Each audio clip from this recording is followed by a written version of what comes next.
దగ్గర రాష్ట్రంలో 10 లక్షల కోట్ల రూపాయల అప్పుంది. దీనిపైన 25% మన బడ్జెట్ అంతా వడ్డీకి తిరిగి కట్టడానికి సరిపోతుంది. ఒక పక్క దాని అప్పులు వడ్డీ చెల్లిస్తూనే మళ్ళా సంక్షేమాన్ని చేయాలంటే, అభివృద్ధి చేయాలంటే ఎక్కువ సంపాదించాలి. ఆ ఎక్కువ ఏ విధంగా సంపాదించగలుగుతామో దాని మీదనే దృష్టి పెట్టా.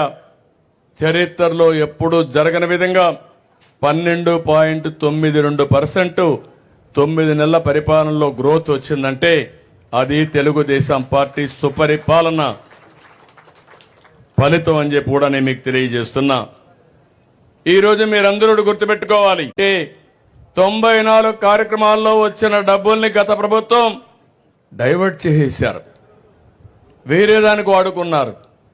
అసలు వీళ్ళు డబ్బులు పెట్టలేదు, లెక్కలు ఇవ్వలేదు.